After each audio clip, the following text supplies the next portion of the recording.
ये जितने उपकार किए हैं हाँ, उनका बदला मैं उसको क्या दूं। ये देखिए, यहोवा ने जितने उपकार मेरे लिए किए हैं मैं उसके बदले में क्या दूं।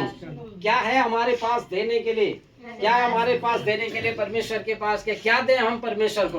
वहाँ पे एक ऐसा राजा कह रहा जिसके पास सब कुछ है, सब कुछ है, सब उसके पास है, लेकिन फिर भी वो कहता क्या दूं मैं परमेश्वर को? क्या है हमारे पास परमेश्वर को देने के लिए? सब कुछ तो परमेश्वर ने ही हम लोगों को दिया है। जीवन परमेश्वर ने दिया है, नौकरी परमेश्वर ने दी है, परिवार परमेश्वर ने दिया हुआ है, सेवा परमेश्वर ने दिए हैं, बच्चे परमेश्वर ने दिया है, व्यापार परमेश्वर ने दिया है। हर क्षेत्र में बहुत सारे कारण हो सकते हैं जिसके द्वारा सच में हमारा हृदय परमेश्वर के प्रति धन्यवादित हो। आप देखेंगे उत्पत्ति से लेकर प्रकाशित वाक्य तक जब आप देखेंगे और पूरे जितने भी अध्यायों में आप पढ़ेंगे और सच में जहां परमेश्वर ने अपने लोगों के जीवन के अंदर में महान चिन्ह चमत्कार के कार्यों को किए, तो उनके पास एक कारण रहा कि उन लोगों को कई बार किसी व्यक्ति ने नहीं बताया कि तुम जाके परमेश्वर को धन्यवाद दो। उनके हृदय से अपने आप धन्यवाद का बलिदान उमड़ के आया है। जब आप पढ़ेंगे उत्पत्ति का पुस्तक 8वां अध्याय पढ़ते हैं, वहां पे हेडिंग दी जाती कि नूह का धन्यवाद, है ना। नूह का धन्यवाद, नूह ने धन्यवाद का बलिदान चढ़ाया करके बाइबल के फर्स्ट हेडिंग में वहां पे दिया जाता। अब देखिए, जब उस समय पे सारी पृथ्वी समाप्त होगी, पूरी तरीके से तहस नहस होगी, कुछ भी नहीं बचा हुआ है, केवल नूह और उसके परिवार के साथ में 8 लोग बचे हुए हैं। और जब उसने सारे पशु पक्षी जानवर सारी चीजों को, उन सारे कीट पतंगों को जब उसने अपने उस जहाज से बाहर किया, तो परमेश्वर ने कभी भी नहीं बताया नूह मैंने तेरे परिवार के लिए इतने बड़े काम किए, 8 लोग कम से कम बच पाए हैं, लाखों लोग इस पृथ्वी पे चले गए, पृथ्वी से चले गए, अब तू आके मुझे धन्यवाद दे। नहीं तो नूह से कभी भी परमेश्वर ने नहीं कहा। उससे जहाज बनाने के लिए कहा, पशु पक्षियों को रखने के लिए कहा, उनका इंतजाम करने के लिए कहा, लेकिन जब समय आया इन सारी चीजों से उसकी भलाई को देखने का, भलाई का वर्णन करने का, धन्यवाद देने का, तो नूह परमेश्वर के पास नहीं आया, है ना। परमेश्वर नूह के पास नहीं आया, नूह खुद परमेश्वर के पास गया। 22 पढ़ेंगे जब 20, 21, 22 में, तो नूह ने धन्यवाद का बलिदान परमेश्वर के सामने चढ़ाया, और उस धन्यवाद का बलिदान जो नूह ने चढ़ाया था, उस सुगंध जो परमेश्वर के सिंहासन तक पहुंची, धन्यवाद की जो सुगंध थी वो परमेश्वर के नथनों तक पहुंची थी। परमेश्वर के वचन में लिखा है 22वें आयत में। और जब वहां पहुंची तो परमेश्वर ने कहा अब मैं इस प्रकार से मनुष्य को नाश नहीं करूंगा।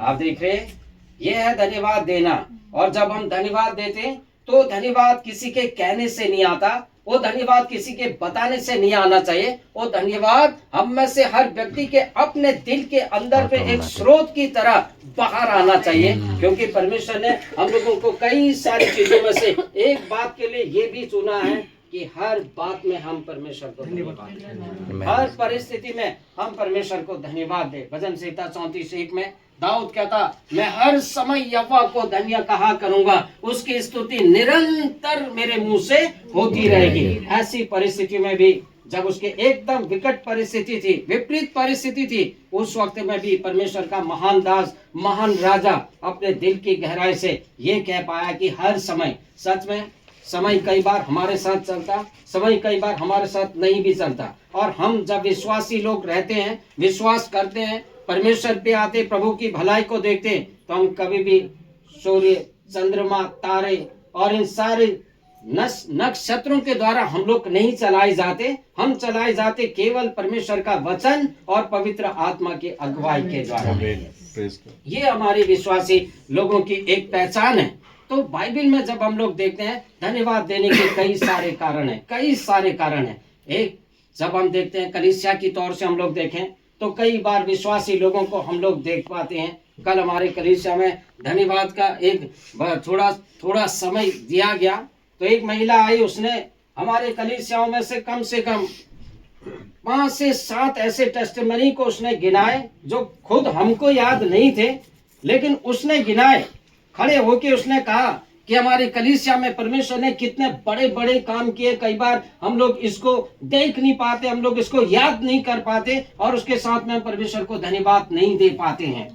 एक बच्चा ऐसा था जो प्रार्थना में बैठते ही चिल्लाता था, बोल नहीं पाता था, खाना खा नहीं पाता था, यहाँ गले से नीचे नहीं जाता था, पीस के उसको खाना खिलाना पड़ता था। और जब भी प्रार्थना में बैठता था तो चिल्लाता था, तो उसका परिवार बड़ा डिस्टर्ब होके उसको उठा के बाहर लेके जाता था। लगातार हमने उसके लिए कितने सालों तक प्रार्थना करते रहे।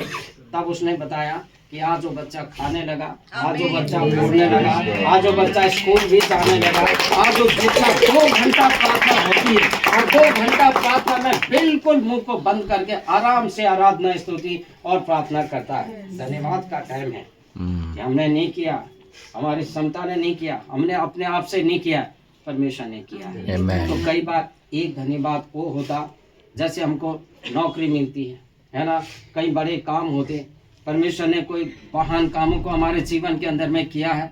और कई बार आपका दिल, जैसे यहाँ पे कई सारे लोग अभी भी सोच रहे हो प्रभु ने मेरे दिल के अंदर में भी काम किया, मेरे पास भी एक गवाही ये एक धन्यवाद ये है जो परमेश्वर हमारे जीवन के अंदर में करता है। और परमेश्वर जब हमारे जीवन के अंदर में करता तो हम लोग शांति नहीं रहते, हम लोग बैठ के आगे आना चाहते, बताना चाहते, मुझे परमेश्वर ने चंगाई दी, मुझे परमेश्वर ने छुटकारा दिया, मुझे परमेश्वर ने जॉब दिए, मेरी सैलरी को बढ़ाया, मेरे औहदे को बढ़ाया, वहाँ पे एक कठिन परिस्थिति थी, परमेश्वर ने वहाँ पे रास्ता को निकाला है। इस तरीके से एक धन्यवाद होता जो हम सब लोगों के सामने बताना चाहते कि परमेश्वर ने मेरे लिए क्या किया है। जब आप निर्गमन का पुस्तक पढ़ते 14वां अध्याय को, परमेश्वर ने मिस्र से 430 साल की गुलामी में 12:30 के अनुसार निर्गमन के पुस्तक में 430 साल की गुलामी से जब परमेश्वर ने इजरायली लोगों को आजाद किया, स्वतंत्र किया, और जब वो वहां से आए बड़ी खुशी के साथ आ रहे थे, हर्ष के साथ आ रहे थे, धन्यवाद दे के आ रहे थे परमेश्वर को, धन्यवाद प्रभु आपने 430 साल की गुलामी से हम लोगों को अब आजाद किया। उछलते कूदते हुए आगे आए। लेकिन आपको पता है जब आप पूरे 13 अध्याय तक आते हैं, 12 अध्याय तक जब आप आते हैं, सबके हृदय बहुत ही खुश है। लेकिन जब आप 14वां अध्याय में पढ़ते हैं तो वहां पे आप जाते कि अचानक वहां पे एक ब्रेक सा लग जाता, रुकावट आ जाती जिंदगी के अंदर में। क्यों आती रुकावट? इसलिए रुकावट आती, इजरायली लोग वहां पे डेरा डाले हुए हैं और अचानक उनकी नजर पड़ती कि पीछे कई किलोमीटर पीछे फिर उनकी सेना हमारा पीछा करने वाली है, और पीछा करने के लिए आगे बढ़ते जा रहे। इसके बजाय क्यों परमेश्वर की तरफ देखते, इसके बजाय क्यों परमेश्वर के ऊपर विश्वास करते, इसके बजाय कि 430 साल की गुलामी को याद करते हुए प्रभु को धन्यवाद देके आगे बढ़ते, तो शायद वो गवाही हम नहीं सुन पाते जो मूसा को परमेश्वर ने कहना पड़ा। तो क्या किया उन्होंने?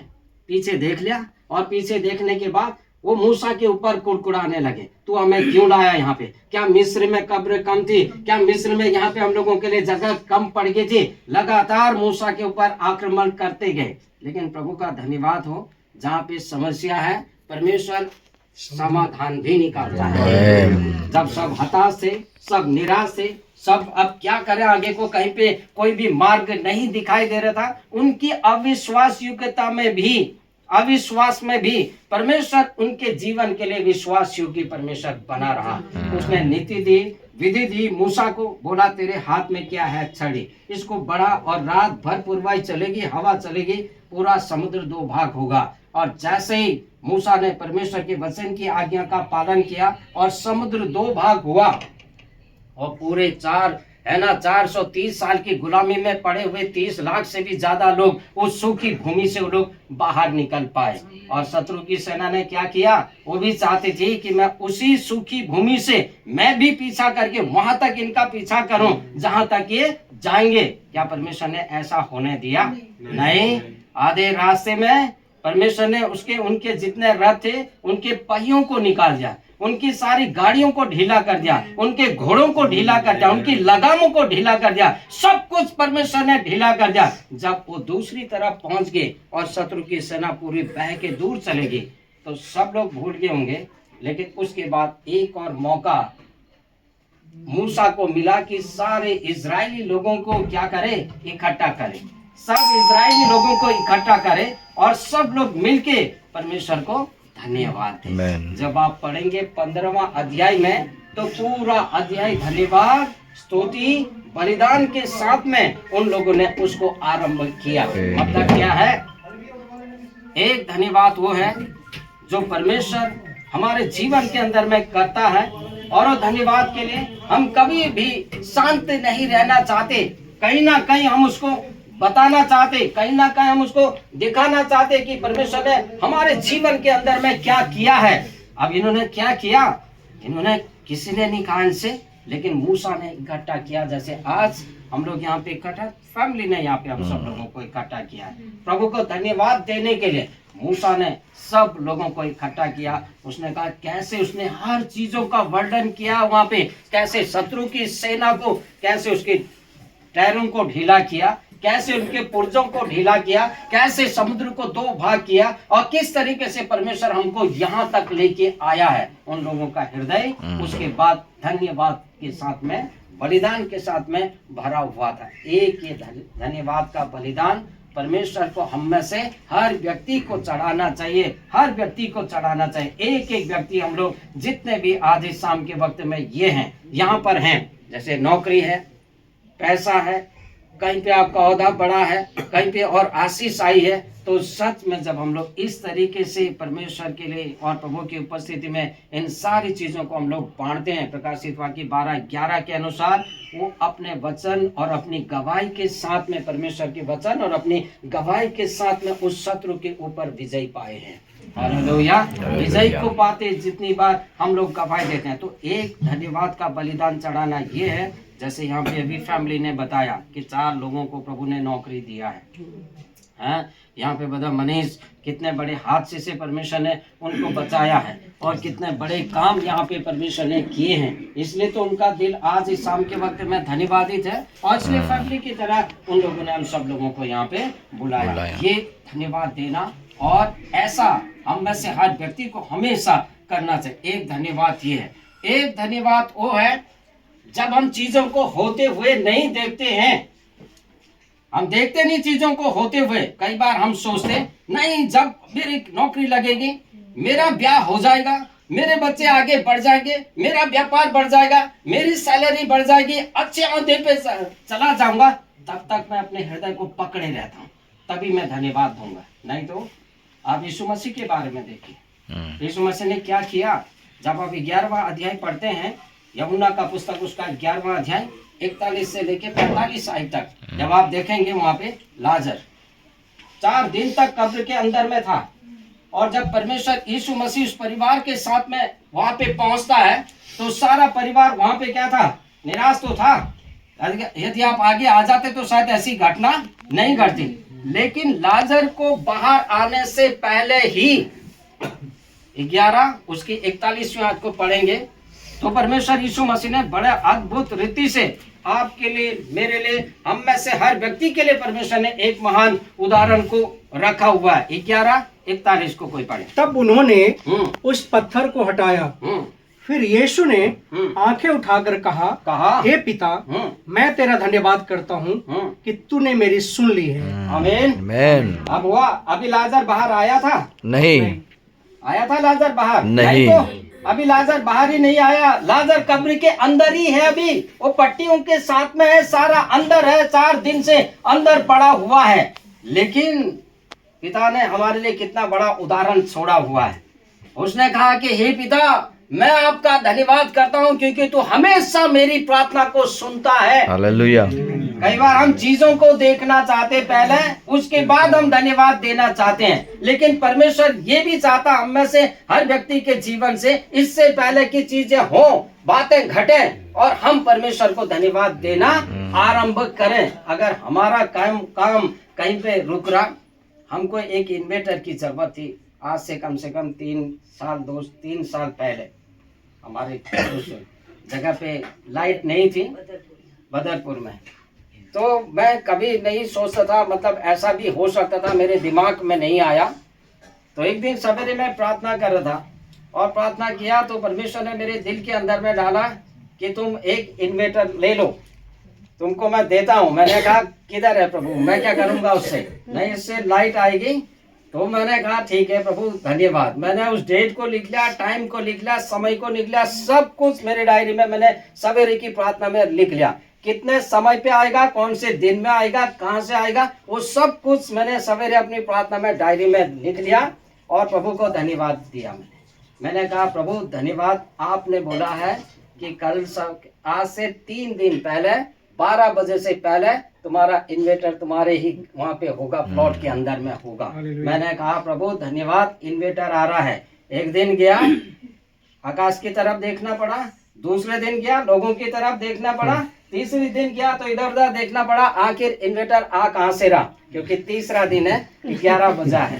12 बजे तक दिल की धड़कन बढ़ रही और मैं अपनी डायरी में देखते जा रहा कि अब कब आएगा इधर उधर, और 11:45 में मैं निकल गया वहां से। मैंने कहा प्रभु धन्यवाद, इन्वेटर आ रहा, अब मैं जा रहा हूँ, यहाँ पे लिखेगा, मैं नहीं रुकूंगा, मैं जा रहा हूँ। और ठीक 12 बजे मेरे पास फोन आया कि आपका इन्वेटर आपके प्लॉट के अंदर में रख दिया गया।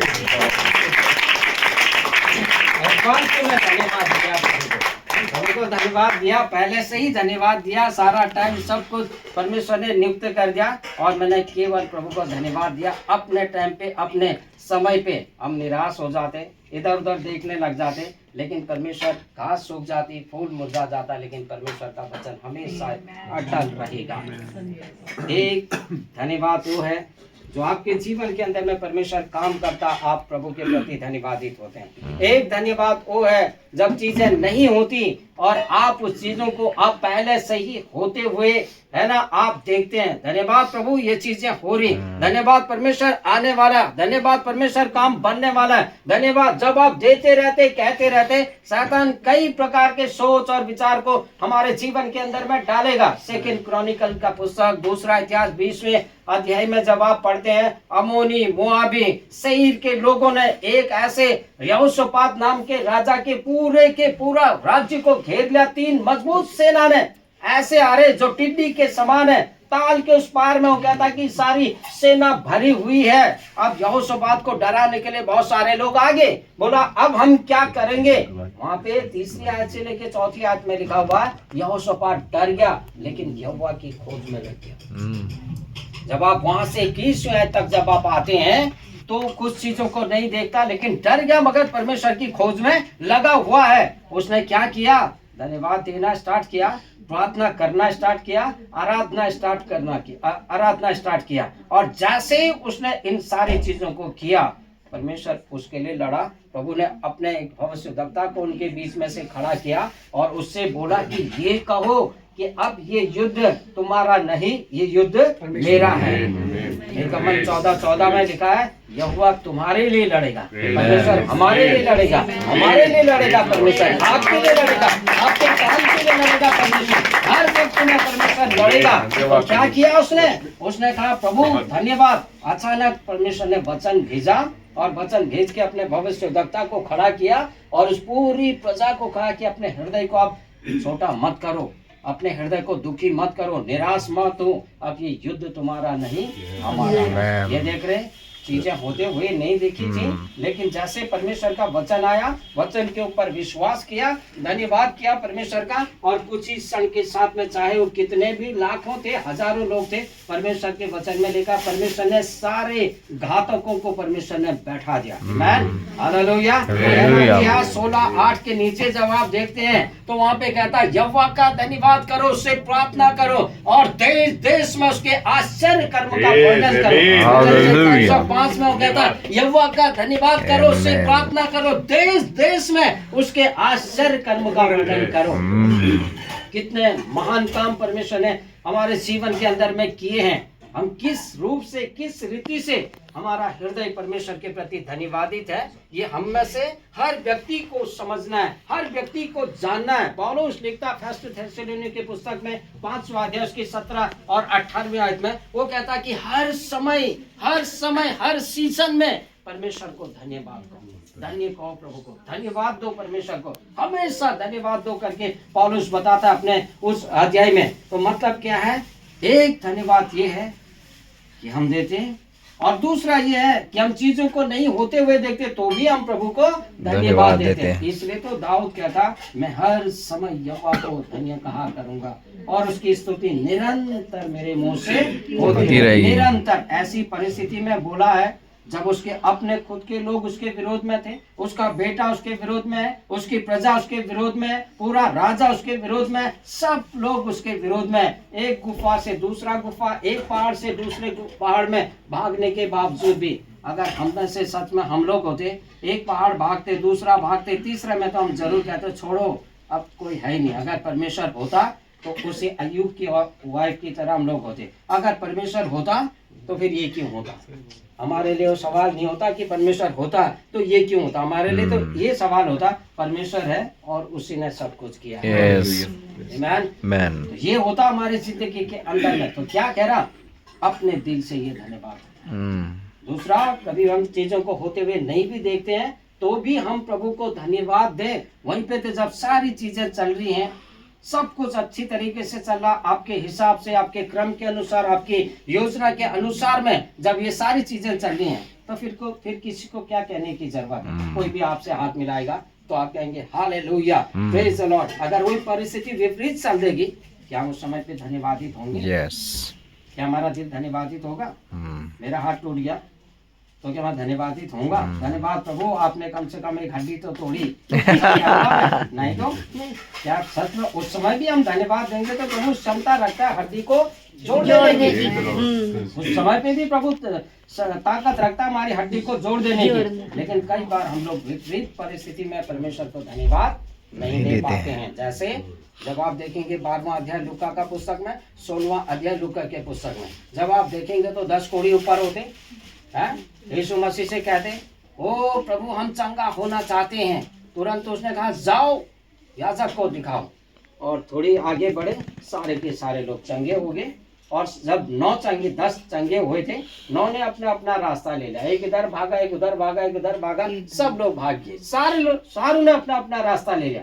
लेकिन एक सामरी था उसमें से, जबकि यहूदी लोगों को सिखाया जाता था उस समय पे कि प्रभु को धन्यवाद देना बहुत ही जरूरी है, लेकिन वो लोग नहीं आए। एक सामरी आया जो परमेश्वर को नहीं जानता था, वो आके बोला प्रभु धन्यवाद, आपने मेरी प्रार्थना को सुना, आपने मुझे चंगाई दी। ये देख रहे, ऐसा भी कर सकते हैं हम। लेकिन एक तरफ ऐसा भी हो सकता है जब चीजें नहीं चल रही, को सारी विपरीत चल रही है चीजें, सच में कई बार परमेश्वर अपेक्षा रखता है विपरीत परिस्थिति में प्रभु को धन्यवाद देना। यहोशापात कुछ नहीं देख रहा है, यीशु मसीह ने हमारे लिए उदाहरण देखा, कुछ नहीं देख रहा। उसने कहा ये देखो लाजर 4 दिन से है, सब लोग देखो, अभी मैं प्रार्थना कर रहा हूँ, ये कह रहा हूँ कि पिता तू मेरी प्रार्थना को सुनता है। और जैसे उसने कहा सुनता है, आज्ञा दिया, लाजर बाहर निकाला। लाजर बाहर निकाला है 4 दिन का मुद्दा।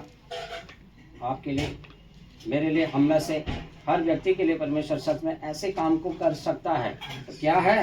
एक वो धन्यवाद है जो हम लोग उन परिस्थिति में देना चाहते हैं जब परमेश्वर तुरंत हमारे जीवन के अंदर में काम करता है। एक वो धन्यवाद है जहाँ पे हम लोगों के जीवन के अंदर में विपरीत परिस्थितियाँ चलती है। पूरा का पूरा मार्था मरियम का परिवार विपरीत परिस्थितियों में है, उनको आशा नहीं है, उनको जिज्ञासा नहीं है, वो कहीं से नहीं सोच रहे कि अब क्या होने वाला है। लेकिन उसके बीच में भी परमेश्वर यीशु मसीह आते, वो कहते कि धन्यवाद प्रभु, तो हमेशा हमारी प्रार्थना को सुनता है। हमारी अविश्वास योग्यता में भी परमेश्वर विश्वास योग्य परमेश्वर है। फिर भी प्रभु हमारे लिए काम करता, फिर भी परमेश्वर हमारे लिए उन महान चिन्ह चमत्कार के कार्यों को दिखाना चाहता है। लेकिन उनके लिए जो सच में जिनका हृदय परमेश्वर के प्रति धन्यवादित है, तो हम हमारा हृदय कौन से साइड में धन्यवादित है? क्या सच में हम लोग प्रभु को धन्यवाद दे पा रहे, और विपरीत परिस्थितियों में भी हम प्रभु के पास जा पा रहे, कह पा रहे कि प्रभु धन्यवाद, कम से कम ये स्थिति हमारे जीवन के अंदर में हो कुछ ना कुछ भलाई को जरूर उत्पन्न करेगी। और जब हम ऐसा करेंगे, शैतान के मुंह को बंद करेंगे, उसके कुड़कुड़ाता जो हमारे मन के अंदर में, सोच के अंदर में, विचार के अंदर में जो बातें डालता है, जैसे आप प्रभु को धन्यवाद देना आरंभ कर देंगे, उसका मुंह अपने आप बंद हो जाएगा। अगर हम धन्यवाद नहीं देंगे तो एक और विचार डालेगा, एक और सोच डालेगा, क्यों धन्यवाद दे, क्यों दे रहे धन्यवाद? कुछ चीजें होते हुए तो दिखाई नहीं दे रही। यहोशापात को कुछ भी नहीं दिखाई दे रहा था, शत्रु दिखाई दे रहे थे, सेना कम है, शत्रु ज्यादा है, लेकिन उसने धन्यवाद दिया, बलिदान चढ़ाया, प्रार्थना किया। नूह ने धन्यवाद चढ़ाया, बलिदान दिया परमेश्वर को। प्रभु ने कहा आपके बार ऐसा नहीं करूंगा। आप देख रहे हैं तो कौन सी स्थिति में हम लोग धन्यवाद देते हैं परमेश्वर को, ये हमारे लिए बहुत ही आवश्यक है। तीसरा धन्यवाद होता है जब हम बैटल में होते हैं, युद्ध के मैदान में जब हम लोग होते हैं, युद्ध के मैदान में, जैसे अभी यहाँ पे बताया गई, आपने किसी ने गवाही दिया था कि हमारे जीवन के अंदर में ऐसी परिस्थितियां चल रही थी, क्या करें युद्ध के मैदान में।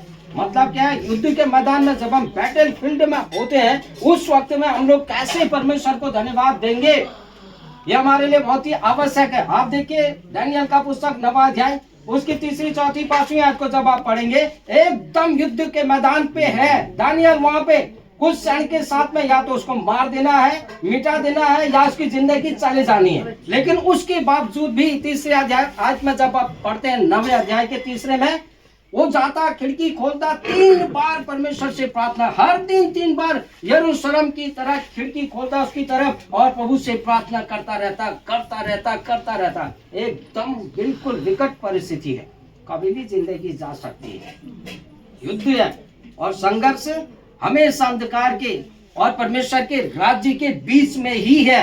लेकिन जो बलवंत है, बाइबल में लिखा, वो ही युद्ध को जीतेगा। वहाँ पे सिस्टर शिवा ने अभी बताया, देखो जहाँ पे शत्रु काम कर रहा था, शत्रु हरा देना चाह रहा था, मिटा देना चाह रहा था, निराश कर देना चाहता था, वहाँ पे सब लोगों के बीच में, लेकिन छोड़ा नहीं। संघर्ष है, संघर्ष के बीच में परमेश्वर क्या करता, शत्रु के सामने क्या बिछाता, मेज को। हाँ, शत्रु के सामने मेज को बिछा देता परमेश्वर। तो क्या किया, संघर्ष के बीच में भी यदि हम परमेश्वर के प्रति, उस बैटल फील्ड में भी हम परमेश्वर के प्रति धन्यवादित हैं, चाहे आपको गुफा में डालें, चाहे हमको कोई आग की भट्टी में डाले, चाहे कोई हम लोगों को पहाड़ से फेंके, चाहे 2 धड़ से अलग करे, लेकिन उसके बावजूद भी परमेश्वर संघर्ष के बीच में भी हमारे लिए विश्वास योग्य परमेश्वर। आमीन, हालेलुया, हालेलुया। धन्यवाद दें परमेश्वर को संघर्ष के बीच में भी। बाइबल में मैं कई सारे उदाहरण बता सकता हूँ, जो लोग सच में संघर्ष के साथ में आए, संघर्ष किया, संघर्ष के बीच में परमेश्वर को खोजा। कौन है अय्यूब से ज्यादा बढ़ के, कौन है अय्यूब से ज्यादा बढ़ के, कौन है इसमें पूरे बाइबल में आप देखिए। किसने कहा यहोवा ने दिया, यहोवा का ही नाम धन्य हो। किसने कहा जिसके केवल खाली खाल बची है, यहाँ पे ये खाल भी उसकी हड्डी के साथ में चिपकी हुई है, मांस बिल्कुल भी नहीं बचा हो। उसके बावजूद भी वो कहता, यद्यपि तेरा भाग आरंभ में थोड़ा ही रहा हो, लेकिन अंत में बढ़ती होगी। हालेलुया, अंत में बढ़ती होगी। संघर्ष के बीच में अगर हम लोग अपने प्रभु को धन्यवाद देना सीख ले, जान ले, पहचान ले, तो मेरे ख्याल में परमेश्वर किसी का पक्षपात नहीं करेगा। अगर प्रभु ने इन लोगों के लिए काम किया है, परमेश्वर आपके लिए, मेरे लिए, हम में से हर व्यक्ति के लिए काम करेगा। आमीन। प्रभु ने काम किया है फैमिली में, परिवार, प्रभु ने काम किया बच्चों के बीच में, प्रभु ने काम किया मतलब मनीष के जीवन में, प्रभु ने काम किया उनके बच्चों के जीवन में। प्रभु ने कई सारे रास्तों को खोला हुआ है संघर्ष के बीच में। ये संघर्ष के बीच में रास्ता खोला है परमेश्वर ने, तो इसलिए इनकी फैमिली के साथ साथ में हम में से हर व्यक्ति का हृदय परमेश्वर के प्रति धन्यवाद। Hallelujah, hallelujah. इन प्रकार का धन्यवाद देना ना छोड़े, प्रभु को हमेशा परमेश्वर को अपना धन्यवाद का बलिदान चलाना हमेशा जारी रखें। प्रभु आशीष दे हम सब। आमीन।